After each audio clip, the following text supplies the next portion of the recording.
오늘의 큐티 말씀은 마태복음 11장 11절부터 19절입니다. 제목 세례요한보다 더 위대한 자. 먼저 앞뒤 문맥을 살펴보겠습니다. 예수님에게 세례를 준 사람이 요한입니다. 예수님의 제자 요한과 구분짓기 위하여 세례 요한이라고 부릅니다. 이미 예수님께서 세례를 받으실 때 세례 요한을 만났고 세례 요한 역시 자신의 정체성을 무리들에게 분명하게 전달했습니다. 그리고 예수님이 누구신지 정확하게 설명까지 했습니다.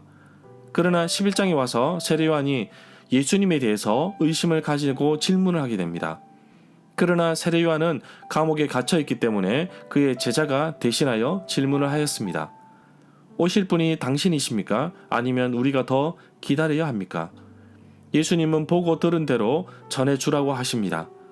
세례 요한의 제자들이 자리를 떠난 뒤에 예수님은 세례 요한을 칭찬하십니다. 그러나 예수님은 비록 세례 요한이 위대한 사람이기는 하지만 예수님의 말씀을 듣고 따르는 이들과 비교조차 안 된다고 하십니다. 세례 요한보다 더 위대할 것이라고 말씀하십니다. 문단을 나눠보겠습니다. 11절부터 15절은 세례 요한보다 위대한 자, 16절부터 19절은 요한과 예수님을 거절한 사람들, 11절에 보면 예수님께서 여자가 낳은 사람 가운데 그 누구보다 세례 요한보다 더 위대한 사람은 없다고 하셨는데 하늘나라에서는 아무리 작은 자라도 세례 요한보다 더 크고 위대하다고 말씀하십니다.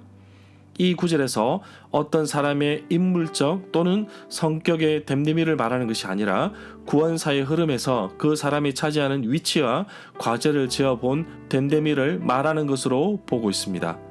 12절에 보면 예수님은 세례 요한 때로부터 지금까지 하늘나라에 힘이 있고 성장하고 있고 힘을 쓰는 사람들은 그것을 차지할 것이라고 말씀하십니다.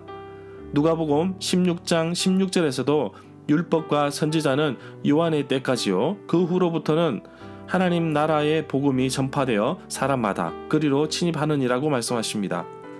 특별히 이 구절은 마태복음의 맥락에서 누가복음 16장 16절과는 약간 다릅니다. 오히려 부정적으로 이해하여야 합니다. 다시 말하면 힘센 자들의 육체적 도덕적 폭력 행사와 광범위한 백성청의 우매함과 악의성이 요한이 일으킨 운동을 끝장내도록 위협했다고 보아야 한다고 말합니다. 이 구절에 보면 침노당한다, 힘을 떨친다는 뜻은 폭행을 당하는 뜻이고 침노하는 자, 힘을 쓰는 사람은 폭력을 행사하는 사람들이 그것을 약탈한다는 의미를 가지고 있다고 보고 있습니다. 14절에 보면 오기로 되어 있는 엘리야가 바로 세례 요한이라고 말씀하십니다. 마태복음 17장 10절부터 13절에서 예수님은 엘리야가 이미 왔다고 말씀하십니다. 세례 요한을 두고 말씀하신 것인데 엘리야에 대한 이야기는 말라기에서 세례 요한을 두고 말씀하고 있습니다. 말라기 4장 5절 말씀입니다. 보라, 여호와의 크고 두려운 날이 이르기 전에 내가 선지자 엘리야를 너에게 보내리니. 16절부터 17절에 보면 예수님께서 비유로 말씀하시는데 다른 아이들과 어울려 놀지 않으려는 아이들을 향하여 말씀하십니다.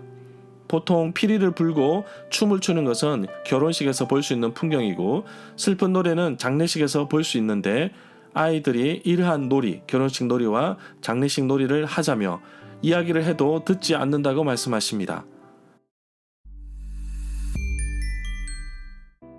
절마다 상세한 설명과 구절 해석, 그리고 핵심 내용과 중심 줄거리는 네이버 블로그에 올려져 있습니다. 내게 주시는 교훈입니다. 세례 요한이야말로 이 땅에 여인이 낳은 사람 중에 가장 위대하다고 할 수 있으나 하늘나라에서는 아무리 낮은 사람도 세례 요한보다 더 위대하다는 말에 큰 위로를 얻습니다. 복음을 위하여 한 영혼을 위하여 끊임없이 살아가는 성도님의 헌신을 우리 예수님께서 귀하게 여기십니다. 정말 평범하게 보이는 성도의 삶이라고 하더라도 오늘 하루가 별 볼 일 없어 보일지라도 천국을 향한 발걸음이라면 그 모습을 하나님이 정말 기뻐하실 것입니다. 복음을 전하는 이 일에 함께 헌신하기를 원합니다. 기도하는 자에게 하나님의 손길은 부지런하게 움직이십니다. 나의 모습과 나의 행동과 나의 기도가 하나님 앞에서 복음을 위하여 한 영혼을 위하여 어떻게 드려지는지 다시 한번 살펴보기를 원합니다. 예수님께서 시장터에서 다른 박자에 놀고 있는 아이들을 비유로 드셨는데 정말 나는 예수님께서 말씀하시는 박자에 잘 움직이고 있는지 나 스스로에게 물어봅니다. 예수님께서 말씀하시는 것에 나는 불평하거나 순종하지 않는 것이 있는지 살펴보기를 원합니다. 늘 감사보다 불평이 앞섰던 저의 모습이 점점 많이 바뀌어가고 있습니다. 이제는 하나님께서 인도하시고 계획하시는 곳으로 나의 삶을 맡기려고 합니다. 예수님께서 말씀하시는 대로 순종하며 나아가겠습니다. 세상 사람들은 예수님을 거절하지만 나는 예수님을 나의 구주, 나의 하나님으로 영접하겠습니다.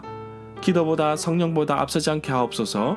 오늘도 하나님의 계획은 나의 계획보다 앞서신다는 것을 잊지 않고 살아가는 하루가 되기를 간절히 소망합니다.